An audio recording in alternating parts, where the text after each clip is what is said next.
ও রাম হরি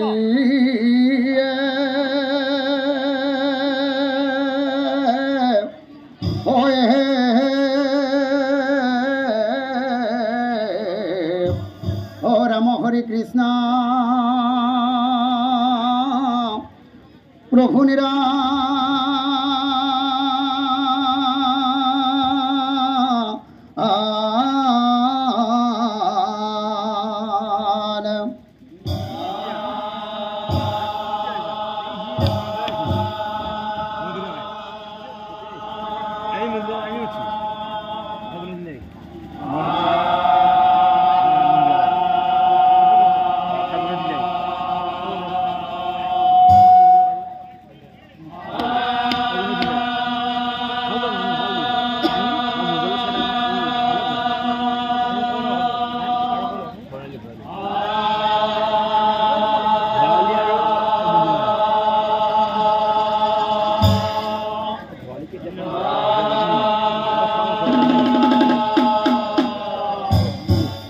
খুঁটি গণ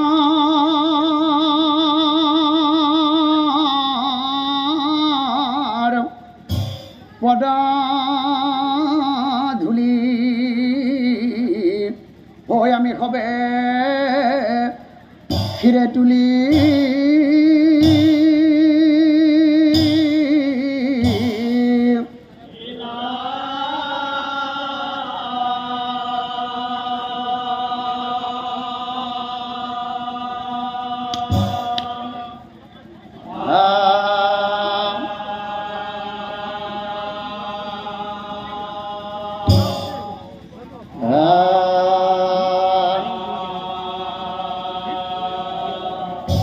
ভক্তি রখর পদমি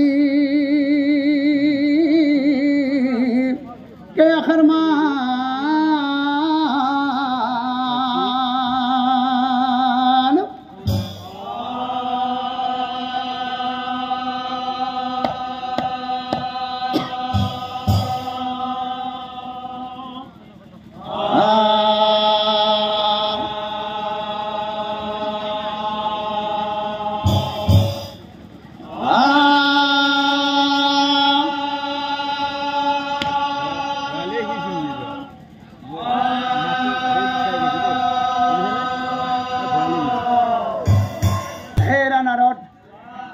প্রভু শ্রীকৃষ্ণর সহস্র নামৰ ভিতৰত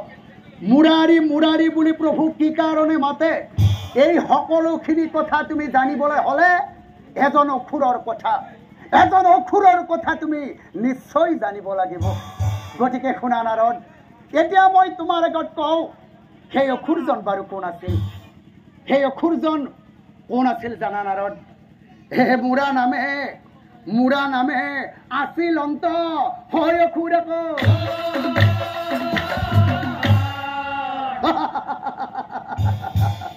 মহাপৰাক্ৰমী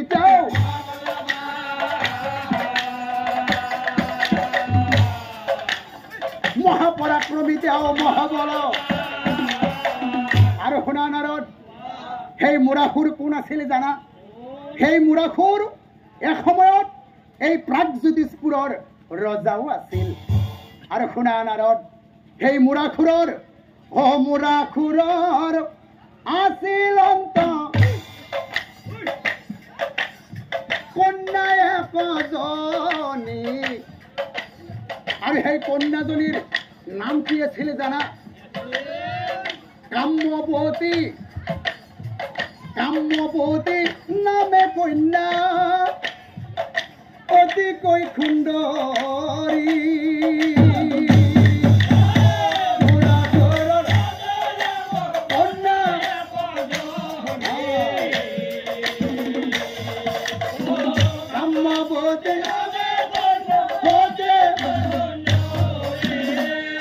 আৰু শুনা নাৰদ সেই অক্ষৰ কন্যা কাম্যৱতী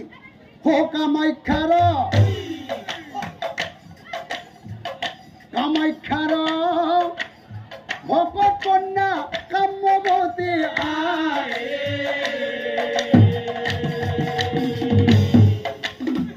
কামাখ্যাৰ বৰতাই মহাবলী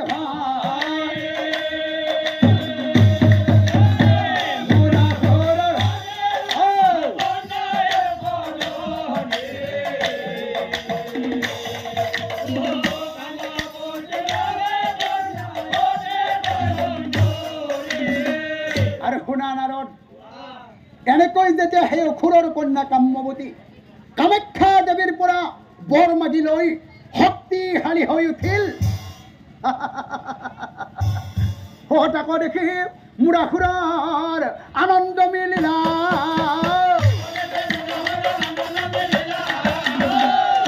আই কাম্যৱতী কন্যাক চাহিয়া পাছে পঢ়িবেলা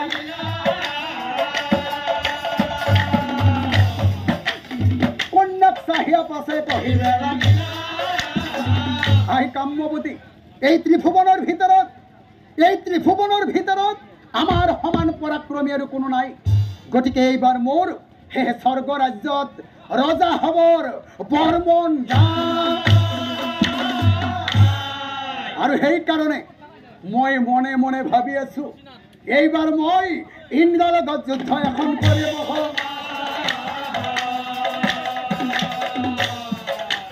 ইন্দ্ৰৰ লগত যুদ্ধ এখন কৰিব দুৰ্গন সখেনা ভাবি মুৰাসুৰে লৈ এখন নগন যুদ্ধৰ বাবে স্বৰ্গপুৰে কি তাকো দেখি ইন্দ্ৰদেৱ ক্ৰোধত জ্বলিলা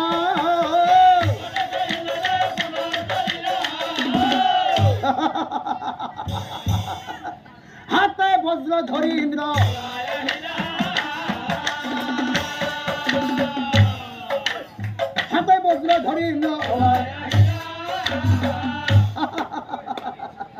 সেই ইন্দ্ৰক দেখি মুৰাসুৰে হাঁহি বেলা ইন্দ্ৰ কি চাই আছ কৰ এই মুৰাসুৰৰ লগত যুদ্ধ কৰ ইন্দ্ৰদেৱৰ সংগে মহাযোদ্ধা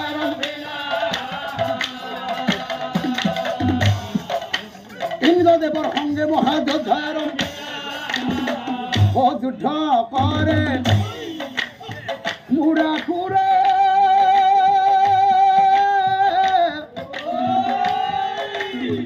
ইন্দ্ৰৰ গহতে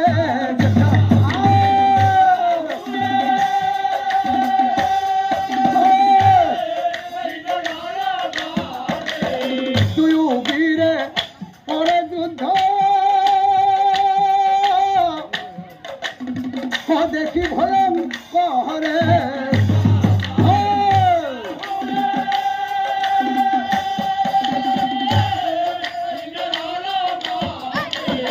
মহাক্ৰোধে ইন্দ্ৰদেৱে বজ্ৰ তুলি লইলা বাপৰে বাপ হে মুৰাসুৰক ইন্দ্ৰদেৱে সহবধিবন যুঁজি ইন্দ্ৰদেৱ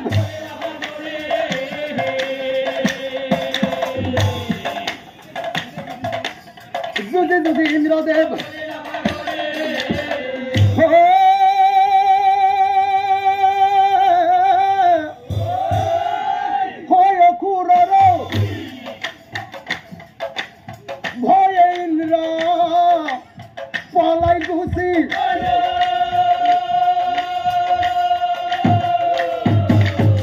ৰক্ষা কৰা দেৱ কৃষ্ণৰ ওচৰে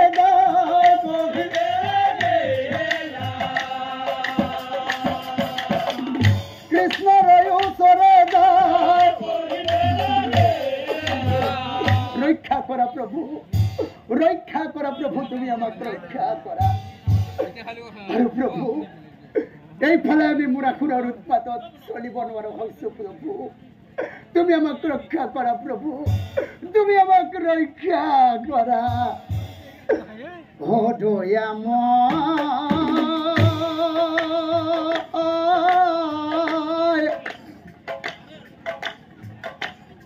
ৰক্ষা কৰা দেৱ তাৰ মান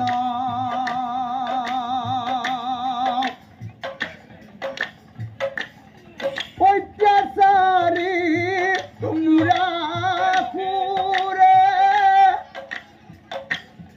সৈন্যগণক লয়া সংগে স্বৰ্গৰাজ্যত কৰে আক্ৰমণ দয়া মই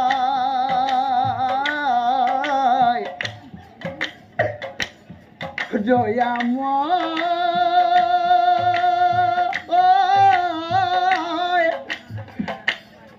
ৰক্ষা কৰা দেৱ তাৰ মান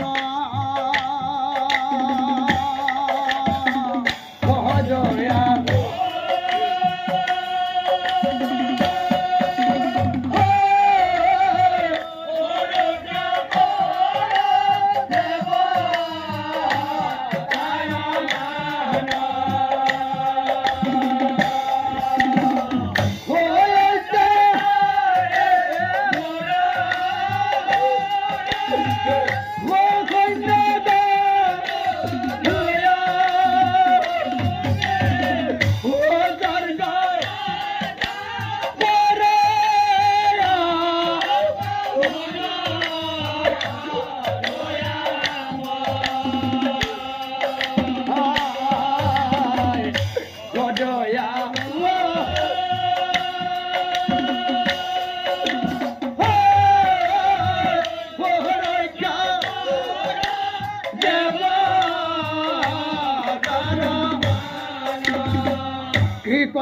সংগে কৃষ্ণ যুদ্ধ আৰম্ভিলে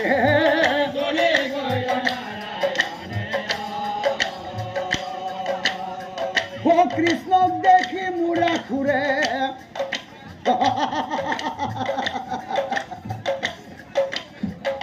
ধনুষৰ লৈ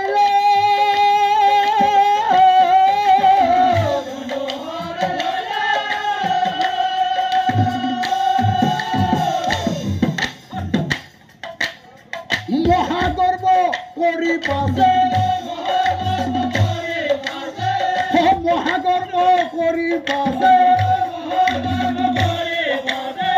হৰ প্ৰহাৰিলে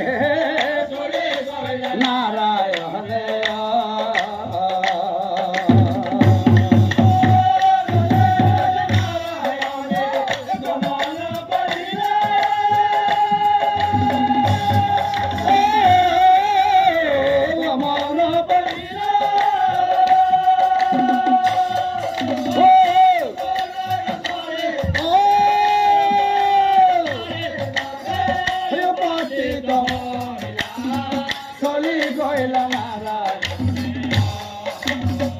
নাই সেই অসুৰৰ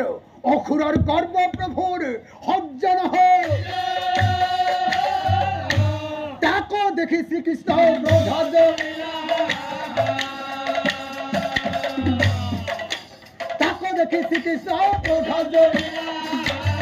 আৰু লগে লগে প্ৰভুই কি কৰিলে সাৰংগ ধনু প্ৰভুই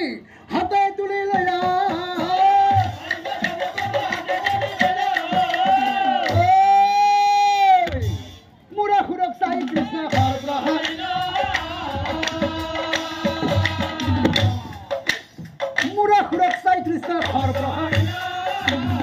ৰক্ষা কৰা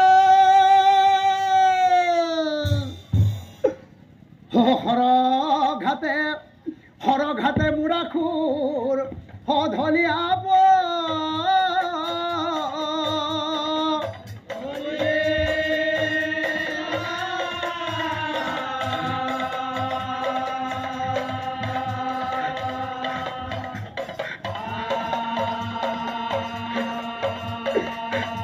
ৰক্ষা কৰা মৰিলো বুলি কান্দিলে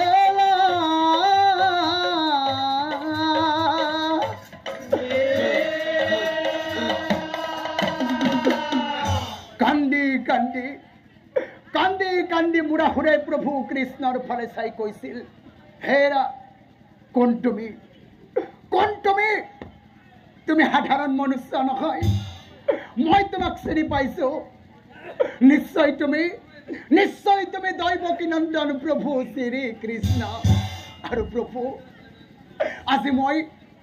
আজি মই তোমাক কেনেকৈ চিনি পালো জানা প্ৰভু? এদিন মোক কামাখ্যা দেৱীয়ে এটা বৰ দিছিল আৰু মোক কৈছিল, এই পৃথিৱীৰ কোনো বীৰৰ হাততেই মোৰ মৃত্যু নহয়, মৃত্যু হ'ব মাত্ৰ দৈবকী নন্দন প্ৰভু কৃষ্ণৰ হাতত। হে প্ৰভু ভগৱান, হে প্ৰভু নাৰায়ণ, এয়া মই কি কাম কৰিলো প্ৰভু? এয়া মই মহাভুল কাম কৰিলো প্ৰভু, মহাভুল কাম কৰিলো। কি কৰিল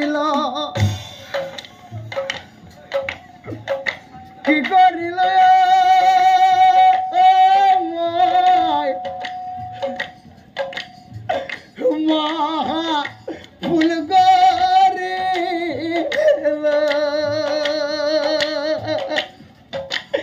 হে প্ৰভু ভগৱান, আজি মই মোৰ বাহুৰ বলত অন্ধ হৈ তোমাৰ গতময়ী অহংকাৰ কৰিল। হে প্ৰভু কি কৰিল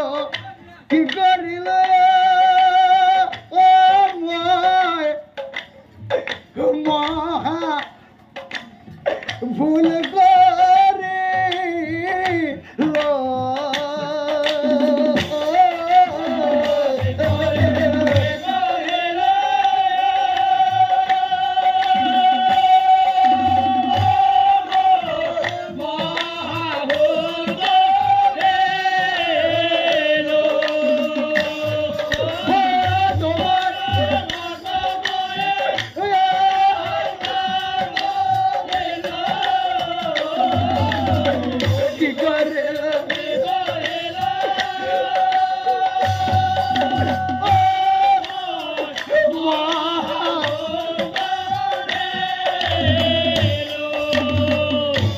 চাওকচোন বাৰু,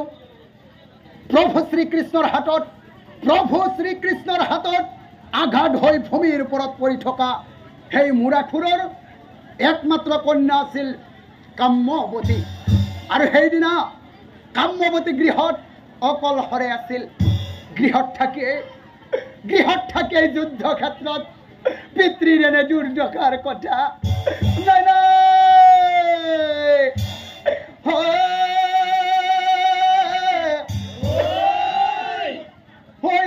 কথা কাম্যৱতী শুনিবাক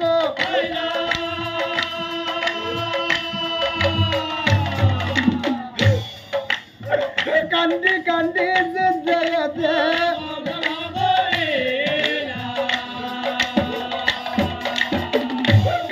কান্দি জগতে পিতা হে পিতৃৰ ওচৰে যায় উপস্থিত পিতা পিতৃ খাবতি ধৰি কান্দিব লাগিল। পিতৃ খাবতি ধৰি পিতৃ কহাবতী কান্দে কামাবতী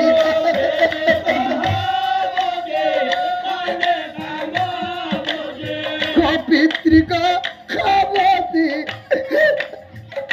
কান্দে কামাবতী